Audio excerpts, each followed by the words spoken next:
자, 여러분 이 영상 보시니까 어떠셨어요? 이 영상 두 차이가 아주 극명하죠? 예, 첫 번째 셰프는 어땠어요? 어떤 거 같으세요? 마이크 안 나옵니다. 아, 안 나오나요? 아, 네. 첫 번째 셰프는 어떠셨나요? 예, 안 가르쳐 주고 또 어때요? 예, 부정적 피드백만 하고 또 언어적으로도 그렇지만 비언어적으로도 무시하고 막 이런 한숨 짓고 또 그렇죠? 또 정준하에 대해서 좀 화가 나시는 분 혹시 없으셨어요? 좀 화나나요, 여러분? 시킨 대로 안 하고 고집불통이고 그래요. 네. 근데 그 사람의 행동에 대해서 수용적으로 좀 보신 분도 있고요. 아유, 당연히 스승이 저러니 저렇게 화낼만 하겠다. 이렇게 보시는 분도 있는데 똑같은 영상을 보시고도 어떤 분은 저 왜 이렇게 말을 안 들어?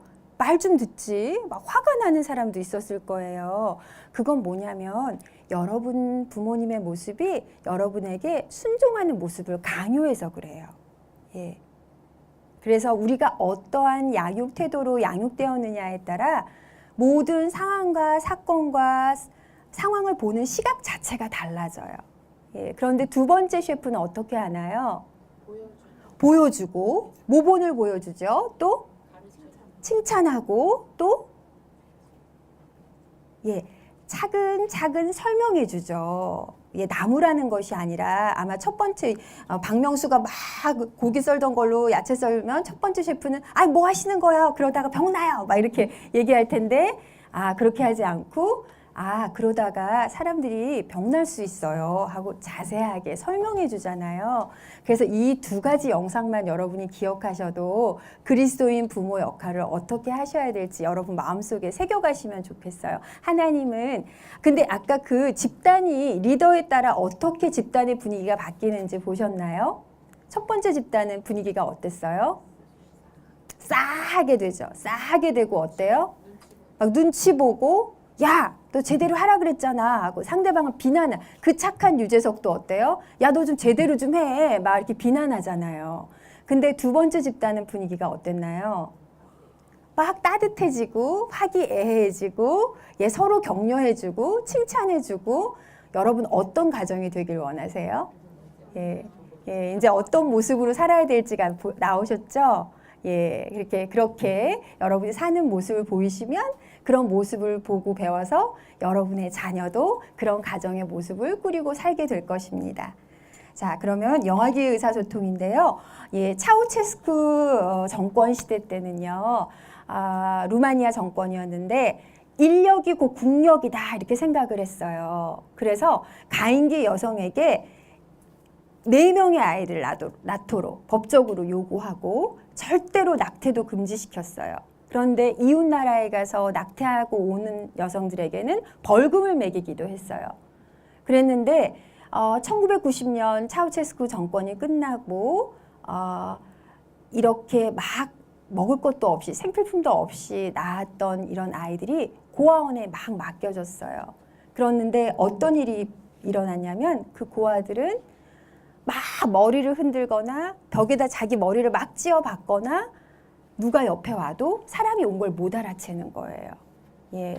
요즘 이런 아이들이 너무나 많아요.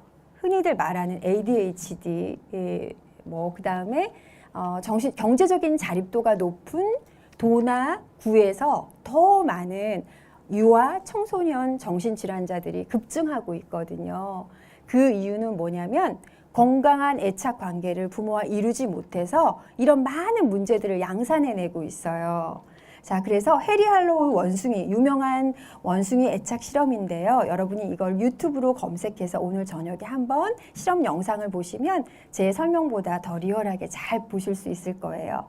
이 해리 할로우라는 이 교수는 조지아 대학의 교수였는데 사랑에 대해서 연구하고 싶었어요. 그래서 인간과 유전인자가 94% 동일한 붉은 털 원숭이를 가지고 이 실험을 했어요. 금방 태어난 새끼 원숭이 4마리를 격리시키고 이렇게 하나는 헝겊 어미 모양의 그런 헝겊으로 나셔진 이런 두고 또 하나는 철사로 된 거기다 젖병을 물려서 배고플 때 가서 어떻게 하는지 봤더니 이 배고플 때는 이 원숭이 새끼 원숭이가 얼른 쪽쪽쪽쪽 빨고 있다가 대부분의 시간을 이쪽에 와서 보내는 거예요. 포근한. 그래서 아이들에게 스킨십, 엄마에게 안정감, 엄마의 포근한 품에서 적절한 애착감을 심어주는 거는 아이들의 정서 발달의 가장 기본이 된다는 것을 또 애착 이론에서 여러분과 나누기를 원하는데요. 애착이라는 것은 그래서 아동과 아동을 돌보는 양육자 간의 긍정적이고 정서적인 유대를 형성하는 것을 애착이라는 말로 표현합니다. 유아기 애착 발달 단계를 보면요. 전 애착 단계에서는 출생 후에 12주까지인데 이때는 아이들이 붙잡기, 미소 짓기, 울기, 눈 응시하기 등 다양한 신호 체계를 통해서 주위 사람들과 관계를 유지하지만 아직 애착이 형성되지 않는 그런 단계예요. 그런데 12주에서 6개월까지 가게 되면 이때 아이들이 낯선 사람에게 다르게 반응하기 시작해요. 교회 가면 낯선 사람 보면 아이가 울거나 이렇게 하죠. 근데 필요할 때 엄마가 언제든지 반응할 것이라는 것을 알고 신뢰감을 발달시키게 돼요. 그 다음에 애착 단계는 비로소 6개월에서 2 내지 3세가 애착의 결정적 시기라고 할 수 있어요. 그래서 교도소에서는요, 여성 죄수들에게 만약에 가임기에 출산을 앞둔 죄수들이 있으면 그 출산을 한 이후에 18개월까지는 그 엄마 죄수와 함께 있게 해요. 18개월 이후는 아이를 독립시켜서 그 아버지가 보든지 그 친척 할머니가 보든지 이렇게 하게 법적으로 되어 있거든요. 18개월이라고 정한 거는 이게 아무런 근거 없는 데서 나온 것이 아니라 정말 이 18개월까지가 애착을 형성하는 중요한 시기임을 전문가들이 정해 놓았기 때문에 18개월이라는 단서가 나온 거예요. 그런데 그 교도소에도 한 유명한 심리학자의 실험이 있었는데 어머니의 정서 상태와 아이의 정서 상태가 어떠한가를 알아보는 실험을 하게 됐는데 엄마 죄수가 법정 공판을 기다리고 초조함을 가지고 이게 석방이 될지 더 남아있게 될지를 기다리는 그 재판 날에 그 초조함과 불안감을 갖게 되면 엄마를 떨어있던 이 아이가 불안과 초조감을 느낀다 그래요. 그렇게 우리는 공간을 초월해 있을지라도 엄마와 아이는 연결되어 있다는 거죠. 하나님께서 그렇게 하셨어요. 제가 남편이 판사 시절에는 사실 판사가 뭐 월급을 많이 받는 것 같지만 교사보다 조금 더 많이 받더라고요. 300만 원 정도의 월급을 받을 때였는데요. 아이 둘을 태강삼육 사립초등학교를 보내고 나면 뭐 남은 돈이 별로 없었어요. 뭐 그리고 다 월말이 되면 전금통을 깨서 두부 콩나물 사러 가고 막 이럴 때가 있었거든요. 그랬는데 이제 1년에 1,000만 원 모으기도 힘든데 갑자기 막 전셋값은 1년에 막 1,000만 원, 2,000만 원씩 폭등을 하면 은행빚을 내서 또 다른 집으로 이사를 해야 됐고 이런 고난의 시간이 있었거든요. 그러다가 남편이 어떻게 촛불 판사라는 오명 아닌 오명을 쓰게 되고 박지영 판사 옷 벗고 나가라 막 조선일보, 동아일보에서 막 이런 글들이 올라오면서 어쩔 수 없이 남편이 옷을 벗고 이제 나와서 변호사 개업을 해야 되는데 변호사 개업할 돈도 저희는 없었어요. 그리고 신문에 요만한 광고, 한 단짜리 광고를 내는 것도 사실 500만 원이 들어요. 그런데 변호사 개업 인사 뭐 이렇게 하는 게 나오는 거 있잖아. 근데 그때 저희 막 SBS, KBS, MBC에서 다 때려줘가지고 그냥 저절로 개업 광고가 저절로 됐어요. 그래서 저의 첫 번째 고객이신 오수호 장로님께서 그 회사에 12억이나 되는 돈을 손실할 위험이 있었지만 그거를 재판으로 잘 막고 그 오수호 장로님이 엄청난 4천만 원이라는 돈을 저희의 첫 번째 수임료로 주셨어요. 그래서 제가 수표가 색깔이 다 똑같은 것만 있는 줄 알았거든요. 근데 수표에도 색깔이 다른 종류가 있다는 걸 그때 처음 알았어요. 그랬는데 이렇게 갑자기 남편의 수입이 많아지자 제 인간이 너무 연약함이 드러나더라고요. 근데 남편이 법조에게 통용되는 말 중에 이런 말이 있어요. 여러분 세 개 중에 어떤 게 좋은지 여러분 마음속으로 한번 선택해 보세요. 예, 판사는 사람은 들어오는데 돈이 안 들어온다. 1번이고요. 2번 검사는 사람도 돈도 안 들어온다. 예, 3번은 변호사는 돈은 들어오는데 사람은 안 들어온다. 여러분 몇 번이 좋으세요? 3번이요? 아, 밥하기 싫으시구나. 네, 저도 3번이 좋더라고요. 아, 너무 좋네. 남편 안 들어와도 돼. 막 이러면서 아침에 새벽같이 나갔다 밤늦게 오는데 돈은 때 따박따박 들어오는데 근데 사람이 떡으로만 살 것이 아니에요. 공허함이 채워지지 않는 거예요. 남편과 대화를 나누고 하물며 성인인 우리도 남편과의 따뜻한 대화, 접촉 이런 걸 원하는데 아기야 어떻겠어요? 저는 그 공허한 마음을 달래기 위해서 백화점을 다니기 시작했어요. 처음에는 우리 교회에 누구 집사님 아들이 돌인데 그거 사러 가야지 하고는 갔다가 내 옷도 한 벌 사고 어머 잘 어울려요 막 이러면은 내가 정말 예쁜 줄 알고 사고 또 옷 사면 뭐가 필요해 여자들은? 구두가 필요해. 구두가 있으면 또 들 백도 없어. 이러고 사다 보니까 여러분 백화점 MVG라는 거 아세요? 예, Most Valuable Guest 막 이런 게 제가 됐어요. 그렇게 제가 중독적인 쇼핑 습관을 하고 있을 때 갑자기 제 아들, 미국에 있는 작은 아들 카톡 사진에 책장이 이렇게 있는데 책장에 책이 꽂혀 있어야 되잖아요. 책이 꽂혀 있지 않고 마이클 조던 운동화라고 아세요? 기십만 원 하는 리미티드 에디션 이런 거 줄 서서 사야 되는 거 이런 게 막 하나씩 두 개씩 막 올라가 있는 거예요. 그래서 그걸 보고 내가 정신 똑바로 차려야겠다 생각을 하고 그때 사실 저는 교회에서는 신실한 집사였고요. 안실학교 교장이었고요. 성경학교장이었고요. 갖은 직분은 다 하고 있었어요. 그렇지만 제가 교인이었지 참된 그리스도인은 아니었던 거예요. 그래서 아이들은 공간으로 함께 있을 때만 아는 게 아니라 내가 물리적으로 거리가 떨어져 있어도 엄마와 영적인 끈으로 연결되어 있어요. 하나님이 그렇게 만드셨어요, 우리를. 그래서 부모가 제가 그 아이의 카톡 사진을 보고 회개의 눈물을 흘렸어요. 하나님, 제가 잘못 살았습니다. 저의 이 중독적 습관에서 벗어나게 해주십시오. 결심을 하고 예수님 도와주세요. 제가 그 근처에도 가지 않게 해주세요. 그리고 다행히 저는 그 당시 쉼터라는 곳에서 봉사하고 있었거든요. 그래서 쉽게 중독적인 습관에서 빠져나올 수 있었어요.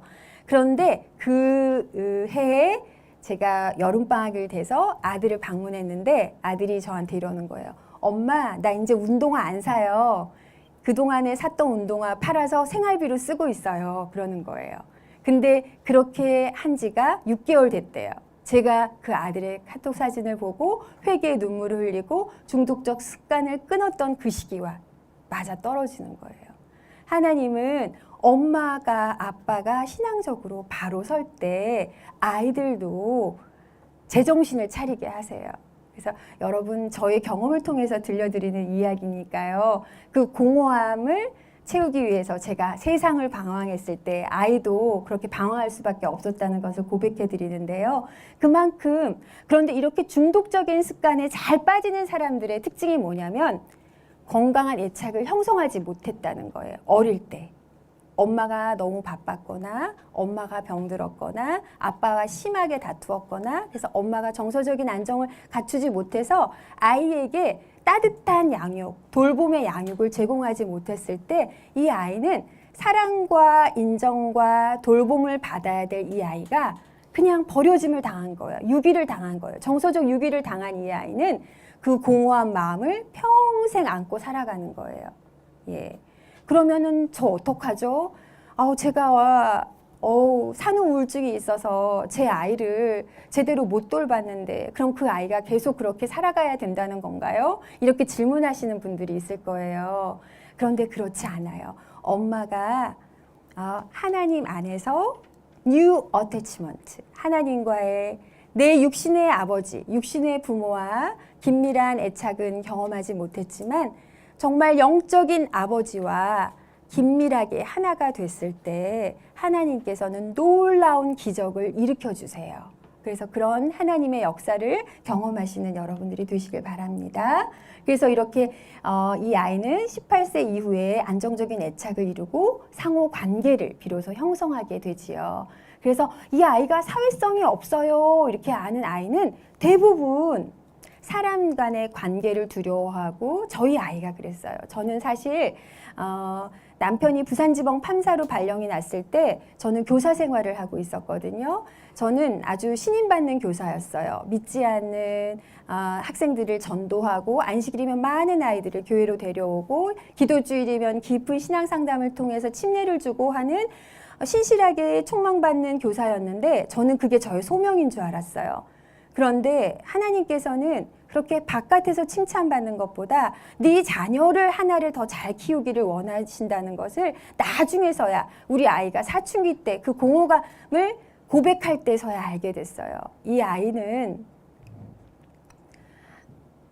처음에 제가 학교에 이제 한 달 반 만에 아이를 출산하고 학교로 나가게 되었는데요. 이 아이를 맡길 곳이 없자 집으로 오시는 돌보미가 이 아이를 보게 됐어요. 근데 이 어머니가 가끔 와서 보시면 금요일이 되면 엄마가 오셔서 바톤 체인지를 하셨거든요. 금요일 날, 안식일 날 제가 학교에서도 안식일학 교장을 하고 아이를 돌볼 사람이 없으니까 엄마가, 친정엄마가 오시는데, 금요일 날 문을 열고 두드리면 아이가 보행기 타고 먼 산만 쳐다보고 있대요. 항상 언제나 똑같은 표정으로 아이가 보행기에 앉아서 먼 산만 쳐다보는 아이가 너무 불쌍해 보인다. 내가 그 아줌마에게 맡길 수가 없으니 그 아이를 내가 키우겠다. 그리고 일주일 동안 엄마가 보다가 또 금요일이면 엄마가 데리고 오다가 친정엄마가 이렇게 하다가 병이 나셨어요. 그러다가 나중에는 시어머니가, 또 분당에 사시던 시어머니가 또 와서 아이를 보시다가 무려 이 아이가 3세 이전에 주된 양육자가 3번이나 바뀐 거예요. 아이 돌보미, 친정엄마, 시어머니 이렇게 계속 바뀌었죠. 예, 그래서 그래도 저는 그냥 저희 어머니는 저희 학교로 아이 젖을 물리러 오셨거든요. 애미야, 엄마 젖이 최고다. 그러면서 우유는 먹이지 말아라. 그리고 쉬는 시간에 밤나무 밑에 앉아서 아이를 데리고 오면 그 밤나무 아래서 아이 젖을 주기도 하고 그랬는데, 그것으로서 저는 엄마 노릇을 다 한 줄 알았는데, 그 엄마와의 결손된 애착의 경험은 이 아이가 사춘기 때 나오기 시작했어요. 그래서 사람을 만나는 걸 꺼려하고, 혼자 집에 있기를 좋아하고, 낯선 사람을 만나는 걸 싫어하고, 사회성이 없어 보이고, 학교에 가는 걸 싫어하고, 이런 다양한 증상으로 나타나는 거예요. 그래서 제가 이 아이가 함께 소아정신과 치료를 받게 됐고, 또 결국은 불안장애라는, 인간은 본질적으로 불안하기 때문에 누군가가 옆에서 케어해주고 돌봐주고 사랑해주고 인정해주고 그 필요를 돌봐줘야 되는데, 이 아이는 그렇게 못했던 거예요. 예, 그래서 그 결과물들이 사춘기 이후에 드러나더라는 거죠. 그래서 여러분들이 만나는 부모님들, 정말 자녀를 키우는 그런 교회에 젊은 잠옷반 어머니들이나 주변 지인들이 있다면 꼭 엄마 손에 아이를 키울 수 있도록, 그리고 신실한 양육자의 보호 아래 이 아이가 클 수 있도록 권면해 주시면 좋겠습니다. 그래서 안정애착을 이룬 아이와 불안정 애착, 저항 애착을 이룬 아이가 있고요. 불안 회피 애착을 보이는 아이가 있고요. 혼돈 애착을 보이는 아이가 있어요. 애착 유형에 따라 사람과 관계 맺는 유형도 다 달라져요. 안정적인 애착을 이룬 아이는 사람과도 안정적인 관계를 이루며 행복한 생활을 이루기가 훨씬 더 쉬워요. 그런데 불안하고 회피 애착을 가진 아이는 회피적 성격이 돼요.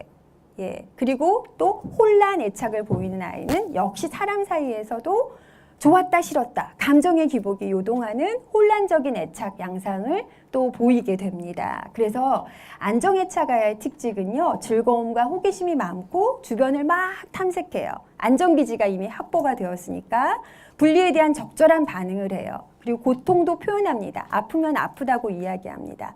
도움이 필요한 상태를 잘 이야기해요. 언어적으로. 엄마가 언어적으로 잘 피드백을 해주고 반응해줬기 때문에 이 아이도 고통도 즐거움도 다 감사도 표현할 줄 아는 거예요. 그리고 그렇다 보니 심리적인 자원이 풍부하고 사교적인 아이로 자라나요. 친구가 많죠. 그래서 융통성과 좌절에 대한 인내력이 강한 아이로 성장합니다. 그런데 불안적 애착아는 어떤가 하면 사교성이 부족하고 화를 잘 내고 또래 관계가 나쁘고 자신의 취약성을 인정 안 하고 투사하는 기질을 많이 발휘해요. 또 지나치게 의존적이거나 회피하게 됩니다. 또 융통성이 없고 인내력이 약하고 공감 능력이 떨어지게 되죠. 그래서 역기능적인 부모는 아동이 위로를 요청하면 비난해요. 뭐 겁쟁이냐 너 그것도 못해 혼자? 이런 식으로 아이의 감정을 무시하죠. 또 아동이 목격한 집안일을 부인해요. 아이는 분명히 어저께 아빠가 큰 소리가 나고 엄마가 아빠한테 매맞는 소리를 들었는데 아무것도 아닌 것처럼 얘기해. 엄마는 어제 싸운 게 아니야. 이런 식으로 말해버리죠. 또 죄책감을 유도하는 언행을 하고 아동의 주관적 경험을 쓸데없는 것으로 취급하고 또 너 이렇게 잘못하면 엄마가 너 갖다 버릴 거야. 이렇게 위협도 주죠. 저희 학교 학생 중에 이런 아이가 하나 있었어요. 5월 달에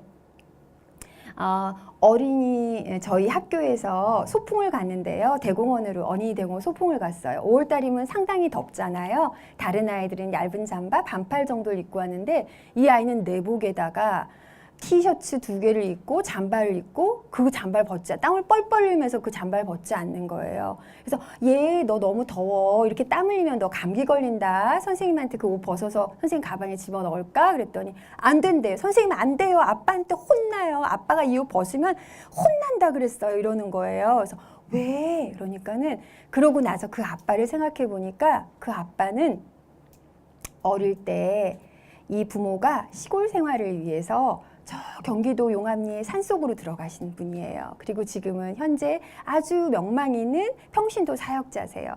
근데 이 아버지가 이 아들의 버릇을 고쳐 놓겠다고 그 용암리가 지금은 이제 신장로가 낮이고 차가 왔다 갔다 하지만 그 당시만 해도 꾸불꾸불한 막 그런 길에 막 밤에는 야생동물의 소리가 많이 나는 그런 곳이었거든요. 근데 이 어린 아들을 내쫓은 거예요. 그냥 얇은 내복만 입은 한겨울에. 그래서 이 남자분을 제가 잘 아는데 이분은 겨울이 되면 온갖 무장을 하고 다녀요. 스키복 같은 걸 입고 다녀요. 방한하에 스키 모자에 장갑도 그냥 가죽 장갑이 아니라 스키 벙어리 장갑에 마스크에 이 사람에게는 정말 추위는 견딜 수 없는 자기한테 상처인 거예요. 그때 너무나 오들오들 2시간을 오들오들 떨고 있었기 때문에 그래서 아들도 추우면 안 되는 거예요. 자기의 상처를 그대로 아이에게 전이시켜서 감기 들면 안 되고 너는 이 옷을 벗으면 안 되고 그래서 그가 정말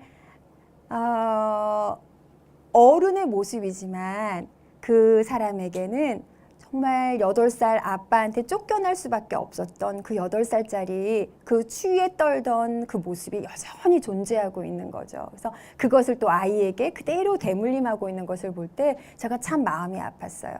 제가 최근에 김세미 사모님과 함께 영남에 있는 사모 집단의 치유학교를 가게 됐는데요. 저한테 제일 나이 많은 그룹을 맡겨주셨어요. 처음에. 그랬는데 제가 사모님들이 워낙 경륜이 많으시고 실력이 많으시고 또 신앙이 높으신 분이 많다 보니까 우리가 굳이 이런 걸 해야 됩니까? 이렇게 얘기하시는 분들이 있었어요. 근데 제가 언어적으로 네, 이런 게 꼭 필요하지 않은 분도 있습니다. 네, 그렇게 그거 신앙만으로도 다 해결이 되시는 분들이 있죠. 그렇게 생각하셔도 좋겠습니다 하고 언어적으로는 인정을 해드렸어요. 근데 제가 이 부족한 상담자가 말로는 그분들의 말을 이해해 줬는데 행동은 몸은 이쪽을 보지 않고 말을 하는 거예요. 비언어적으로는 이쪽을 보지 않고 이쪽만 보고 얘기를 하는 거예요. 그래서 저의 모습, 연약한 모습을 보면서 와, 나는 말로는 그들을 인정했는데 몸으로는 비언어적으로는 그들을 용납하지 못했구나 라는 생각이 들어서 너무나 죄송하고 미안하고 정말 저의 부족을 정말 한껏 느끼고 왔거든요. 거기에서. 그래서 정말 우리 사람은 정직해요. 입으로만 그게 표현되는 것이 아니라 온 몸으로 자신의 정서와 감정이 다 표현되고 있어요. 그것들을 꼭 기억하시고 여러분이 진실한 사람, 진실한 하나님의 사람이 되셔서 그런 언어적인 것뿐만 아니라 비언어적인 것까지도 다 아이들을 수용해 줄 수 있는 그런 부모가 되시면 좋겠습니다. 예, 그리고 수치심을 자극하는 언행, 독심술과 간섭, 진퇴양난 이렇게 끊임없이 이렇게 나와 있는데요. 그것은 여러분 읽어보시면 될 것 같아요. 그리고 네 번째는요, 예, 부모의 행복감 상승을 위한 스트레스 대처에 관해서 말씀드리고 싶은데요. 부모 교육에서 사실 더 많은 관심을 집중해야 하는 영역이 부모의 정신건강입니다. 많은 부모들이 자녀 양육이라는 버거운 짐 때문에 매우 지쳐있고 큰 죄책과 불안감을 가지고 있어요. 하나님은 이 부모 역할을 정말 하나님을 알아가고 인격을 수양하는 좋은 과정으로서 선물로서 주셨는데 선물을 선물로 여기지 못하는 거죠. 그래서 어떤 분은 가장 전문적인 역할을 필요로 하는 것이 부모임에도 불구하고 가장 미숙한 그런 태도로 임하는 직업이 바로 부모이다라고 이야기하셨대요. 그래서 이 정신건강과 관련해서 스트레스를 말씀드릴 텐데요. 스트레스는 여러분 어떨 때 생기나요? 이정환 목사님 어떨 때 스트레스를 받으세요? 제가 생각한 거하고 네. 실제하고 다를 때, 그렇죠. 내가 원하는 게 분명히 있는데 그대로 일어나지 않거나 기대가 실현되지 않을 때 스트레스가 발생을 하죠. 근데 인간에게 이 스트레스를 이겨낼 힘이 있을까요? 아, 있으시군요. 축하드립니다. 네, 예, 있으신 것 같아요, 얼굴이. 근데 인간에게는 기본적으로, 우리 sinful nature인 인간에게는 이 스트레스를 감당할 힘이 없어요. 예, 예수님과 우리가 함께 할 때 이것을 조절할 수 있는 힘이 비로소 생기거든요. 근데 여러분 가장 스트레스를 받았던 순간들을 한번 생각해 보세요. 기억해 보세요. 여러분 머릿속에 생각나시나요? 예, 다 떠오르는 장면들이 있을 거예요. 저는 남편과 이혼 도장을 찍던 그 순간이 기억이 나네요. 하나님의 은혜로 이혼까지 가진 않았지만. 근데 그 순간이 영원히 지속되진 않았어요. 그 영원하지 않다는 거죠. 그 순간, 예. 하나님께서 그것을 피할 길을 주신다는 거죠. 그래서 고통의 종류는 통증과 같은 단순한 고통이 있고요. 욕망이 충족되지 않은 고통이 있고 타인에게 인정받지 못하는 고통이 있는데 통증은 신체적인 스트레스라고 볼 수 있다면 욕망이 충족되지 않는 것은 심리적인 스트레스라고 볼 수 있겠죠. 인정받지 못하는 것은 이것은 영적인 존재로서의 내가 존재감을 인정받지 못했을 때 너와 존재 자체로 너는 고귀한 아이야. 너는 너가 꼭 무엇을 해서가 잘하는 것이 아니라 우리 부모님들은 어떤 가치관을 갖고 있냐요. 아이들이 잘하면 칭찬해요. 예, 그쵸? 잘하면 칭찬하는 부모도 이거 아주 좋은 부모예요. 근데 대부분의 부모는 잘한 것은 칭찬도 안 해. 그리고 못한 것을 지적질만 해. 예. 그러니까 아이들이 존재 자체가 위협을 당한 거예요. 그래서 존재 자체로 너 존재 자체로 귀하고 사랑스러워 하나님과 같이 그 존재 자체로 여김을 수용받음을 느꼈어야 되는데 꼭 뭐를 해야만 100점을 받아와야만 또 좋은 대학에 가야만 예 부모가 원하는 행동을 했을 때에만 좋은 피드백을 받으니까 아이들은 내가 한 행동을 잘했을 때는 부모가 나를 사랑해 주지만 내가 부모가 원하는 행동을 하지 않았을 때는 혼나는구나. 이렇게 하나님과의 전혀 다른 가치관을 부모로부터 배워오는 거예요. 그래서 이 타인에게 인정받지 못하는 고통은 영적인 스트레스라고 할 수 있어요. 예, 영적인 스트레스. 우리가 그런데 하나님과 하나가 되면 저는 과거에 남편이 설교단에서 제 흉을 요만큼만 봐도 발해를 했어요. 그래서 청황리에서 집에 오는 기간에 막 꼬집어 뜯고 여보 당신이 그러면 어떻게 남들이 나를 어떻게 생각하겠어 왜 그런 말을 해가지고 막 이렇게 집안일을 막 이러고 막 남편을 막 집에 갈 때까지 막 이렇게 하거든요. 근데 제가 예수님을 만나고 참된 예수님과의 관계를 형성하고 나서는 다른 사람의 이목이 아무렇지도 않은 거예요. 예, 제가 어디 가서 이혼 도장 찍었어요. 저 이렇게 부끄러운 사람이에요. 저 대학 떨어져서 뺨 맞은 적 있어요. 이런 얘기를 함부로 한 사람이 아니었어요. 그런데 그게 누가 뭐라고 하든지 그래 나는 그런 사람이에요. 나는 수치 덩어리이고 나는 죄책감 덩어리이고 나는 그런 사람입니다. 그래서 예수님이 필요한 사람이에요. 나는 앞으로 올라갈 일만 남아 있어요. 예수님이 나와 함께 하시고 예수님이 변화시켜줄 나만 있어요. 라고 하니까 제 마음이 너무나 자유로워지는 거예요. 그래서 정말 많은 사람들이 인정받지 못해서 나를 인정하지 않아서 속상하고 나를 무시하는 것 같아서 속상하는데 그것은 결국 우리가 하나님을 만나지 못해서 생긴 영적인 스트레스구나라는 것을 제가 알게 됐어요. 그래서 하나님께서는 뇌에 이 두 가지 가치관을 새겨주셨는데요. 하나는 도파민적 가치관이고요. 하나는 세로토닌적 가치관이에요. 도파민은 언제 나오는 건지 아세요, 여러분? 아이들이 뿅뿅뿅뿅 할 때 막 나와요. 막 도파민 수치가 올라가요. 예. 그리고 성공했을 때, 대학 시험에 합격했을 때, 남편이 이제 사법 시험에 합격했을 때 남편은 그 당시는 ARS 이런 것도 없어가지고 집 전화로도 물어보기 좀 민망하니까 장모님이 금요일 되면 집에 와 있으니까 집 앞에 공중전화 박스에 가서 띡띡띡띡 걸어서 박재 접수번호 몇 번 박재영님은 합격하셨습니다. 그걸 듣고 온 거예요. 그래서 남편이 여보 합격이야 막 이러는데 막 그때 나오는 게 도파민이에요.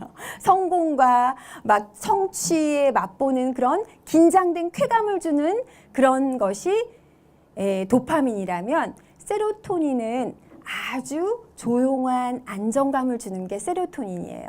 저희는 남편이 합격만 하면 인생 행복 불행 끝 이렇게 얘기했거든요. 저는 남편 말이 진짜인 줄 알았어요. 합격만 하면 모든 불행이 끝나고 인생의 행복한 파노라마가 펼쳐질 줄 알았거든요. 근데 인생은 그런 것이 아니더라고요. 예. 그래서 하나님께서는 이런 도파민적 가치관이 아니라 도파민적 가치관은 좋은 학교, 좋은 직장, 높은 연봉, 높은 지위와 명예, 마음에 드는 이성과 결혼하고 넓은 집을 사고 이런 긴장된 쾌감을 추구하는 가치관이라면 제가 집 없이 살았잖아요. 판사 시절에. 그러다가 남편이 돈을 많이 벌어오자 갑자기 막 아파트 모델하우스를 보러 다니기 시작했어요. 이제 집 살 돈이 생긴 거죠. 그러고 이제 기도 없이 구입한 집이 저 묵동 자이 아파트예요. 근데 이제 65평. 와, 너무 광활하고 넓었어요. 그리고 막 처음에 그 집을 최초로 소유한 집이 65평인데 그 집을 쓸고 닦고 하는데 제가 이제 이주 신고를 해야 되거든요. 근데 주민등록증 이전 신고를 전입 신고를 하러 갔더니 이게 도장이 이게 지문이 안 나온대요. 너무 하도 쓸고 닦아 기쁘고 좋아서 쓸고 닦았더니 지문이 없어진 거예요. 근데 그렇게 좋은 집을 소유한 기쁨이 2달이 안 가더라고요. 예, 이게 우리가 도파민적 가치관에 매여 살 때 인간은 영원히 불행할 수밖에 없어요. 그런데 이 세로토닌적 가치관, 가족 간의 화목, 원만한 대인관계, 이타적 봉사의 삶을 살 때는 우리가 삶의 의미와 본질을 추구하게 되고 고요한 행복을 추구하게 됩니다. 그래서 이러한 삶을 사는 사람은 모습도 달라요. 예, 얼굴 모습도 달라요. 그래서 타인을 배려하고 함께 나누는 삶을 살게 됩니다. 그럼 세로토닌 신경의 5가지 기능을 알려드릴게요. 예, 세로토닌 도파민적 가치관 막 상승할 때는 합리적 판단을 잘 내릴 수가 없어요. 너무 기쁘면 어떻게 돼요? 예, 흥분하게 되죠. 그런데 이 세로토닌은 냉정한 각성 상태를 유지하게 해줘요. 그래서 정확성이 높은 판단을 내리게 되고요. 일도 정확하게 하게 되고요. 또 평상심을 유지시켜요. 세로토닌 신경이 평상심을 유지할 수 있는 것은 다른 신경이 없는 독특한 성질 때문에 그런데요. 다른 도파민이나 이런 엔돌핀이나 이런 물질들은요. 환경에 의해 자극에 의해서 이렇게 나오거든요. 그런데 이 세로토닌은 일정하게 분비되도록 하나님께서 만드셨어요. 그런데 세로토닌이 언제 제일 많이 분비되는 줄 아세요?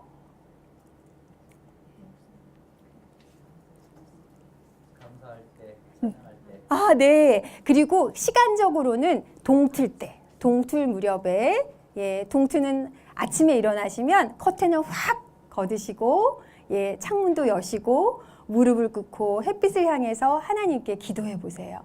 기도할 때 세로토닌이 쭉쭉쭉쭉 나오게 돼 있어요. 그래서 불면증 환자에게도 그 세로토닌은 또 멜라토닌의 밤에 수면을 유도하는 멜라토닌의 재료가 되거든요. 그래서 가장 아침에 해 뜰 때, 일출할 때 그런 햇빛은 하나님이 우리에게 주신 정말 세로토닌 신경 안정제나 다름이 없어요. 그 시간을 꼭 놓치지 마시길 바랍니다. 예, 그리고 이 세로토닌이 하는 역할은 교감신경의 적절한 흥분을 유도하고 통증도 경감시키는 역할을 해요. 세로토닌은 뇌 안의 진통제 역할을 합니다. 그래서 뇌가 인식하는 통증 자체가 경감이 돼요. 그래서 선수들 중에서도요, 아주 뛰어난 훌륭한 위기관리 능력이, 대처 능력이 뛰어난 선수들을 딱 캐치해서 그 사람들의 세로토닌 수치를 딱 뽑아보면요, 다른 선수들보다 월등하게 세로토닌 분비량이 많았대요. 그래서 우리가 정말 하나님과 함께하고 찬양하고 감사하는 생활을 할 때 우리의 위기관리센터가 강해지는 거예요. 평상심을 유지할 수 있게 되고 또 올바른 자세를 유지하게 됩니다. 예, 제가 이렇게 이게 신체 심리학이라는 분야도 있거든요. 그 사람의 신체 모습만 봐도 그 사람이 어떠한 패턴으로 어떠한 마음으로 살아가는지 알 수 있대요. 근데 세로토닌 신경이 꾸준하게 잘 나오는 사람은 항중력근은 뭐냐면 우리가 나이가 들면 얼굴이 처지잖아요. 이렇게 얼굴이 막 이렇게 아래로 처지잖아요. 근데 이게 중력도 이렇게 내려가 똥배도 나오고 막 이렇게 늘어나고 이렇게 되는데 항중력근은 중력의 막아주는 거예요. 그게 처짐을 안에서 딱 코어를 잡아당겨주는 거죠. 그래서 하나님과 교제하는 사람은 올바른 자세를 유지합니다. 예언의 신에도 나와 있죠. 하나님과 함께하는 사람은 그 호흡과 자세와 용모에서 빛난다라고 했는데요. 정말 자세도 달라지게 합니다. 그래서 신경세포의 손과 같은 역할을 하는 그 축색, 운동신경과 축색을 연결해서 자세를 반듯하게 해줍니다. 또 세로토닌 신경이 활성화되는 효과는요, 안티에이징 효과가 있어요. 저 여러분 젊어 보이시나요? 예, 저 피부과 안 간 지 오래됐거든요. 저희 남편의 후배가 저기 압구정동에 피부과 하는데 300만 원짜리 티켓을 줬는데도 갈 시간이 없어서 못 갔어요. 근데 하나님을 만나고 나니까 다른 피부 케어가 필요 없더라고요. 이 세로토닌이 나오니까 안티에이징이 돼요. 저절로. 그다음에 수면의 질도 향상이 되고 뇌와 마음이 활성화되고 치매가 예방이 되고 또 우울증도 개선이 되죠. 또 마지막으로 스트레스가 사라지는 생활 습관 여러분도 다 이렇게 하시리라고 보는데요. 영혼의 호흡, 기도로 하루를 시작하십시오. 그리고 아침에 세로토닌 신경을 활성화하는 방법은 매일 햇볕을 보고 잠깐이라도 몸을 움직이십시오. 또 제가 쉼터에서 봉사할 때 많은 우울증 환자들이 오는데 다른 처방이 없어요. 햇빛을 보고 많이 걷게 하는 것이었어요. 예, 규칙적이고 균형 잡힌 식사, 또 이 씹는 행위가 대뇌 활동을 자극해서 세로토닌 분비량을 늘리기도 한다고 합니다. 근데 많은 집에서 요즘 도마가 사라지고 있대요. 막 믹서로 쭉 갈아서 아침에 쭉 먹고 한 잔 먹고 그렇게 되면 우리의 감정이 우울해지기 쉬워요. 이 대뇌 활동을 하면서 현미밥을 꼭꼭꼭꼭 씹어 먹을 때 세로토닌 호르몬을 자극시켜서 저 다 나올 수 있도록 해준다고 해요. 자, 그 다음에 리듬에 맞춰 집안일, 요즘같이 더운 날 집안일 하기 너무 힘들고 귀찮으시죠? 그런데 찬양을 틀어놓으세요. 저는 꼭 찬양을 틀어놓고 하거든요. 리듬에 맞춰서. 이렇게 노래를 부르면서 해요. 그거는 엄마에게 물려받은 습관이에요. 저희 엄마도 늘 설거지할 때 늘 콧노래를 부르면서 설거지를 하셨거든요. 그래서 저는 설거지할 때 노래를 하면서 해요. 그 엄마의 모습을 기억하고 그래서 하기 싫은 일이니까 노래를 하면 기뻐지고 더 감사하게 되더라고요. 그리고 가장 세로토닌이 잘 나올 수 있게 하는 좋은 습관 중에 하나가 부부나 부모 자식 간에 스킨십을 자주 나누는 거예요. 스킨십을 나누는 것은 인간에게 가장 좋은 세로토닌 활성법이라고 할 수 있습니다. 오늘 당장 집에 가시지 못하시지만 내일 모든 교육이 마치시고 여러분 남편을 만나시면 따뜻한 스킨십으로 여러분의 세로토닌 신경과 남편의 세로토닌 신경을 더 강화시켜 주시는 그런 여러분이 되시길 바랍니다. 자, 그리고 스트레스가 사라지는 마지막 습관은 진심으로 전심으로 통회하는 회개와 감사의 기도를 드리는 것입니다. 기도할 때 눈물에도 맛이 다 다르다는 거 아세요? 예, 분해서 흘리는 눈물은 짜대요. 예, 그런데 이 눈물은 통회하는 눈물, 이 눈물은 이 전전두엽의 스트레스를 한꺼번에 다 날려버린대요. 예, 그래서 우리가 그동안 스트레스가 너무 많이 쌓여서 어깨가 너무 아파요 하시는 분들은 정말 하나님과의 나와의 관계를 다시 한번 돌아보시면서 정말 자신의 삶을 돌아보시면서 말씀과 조화되는 부분이 없지 않은지 다시 한번 기억하시고 또 통회하는 기도로 여러분의 전두엽의 스트레스를 말끔히 해소하시길 바랍니다. 이것으로 제 강의를 마치고요. 나머지 시간에는 또 궁금한 사항이 있으시면 질문해 주시면 답변하도록 하겠습니다.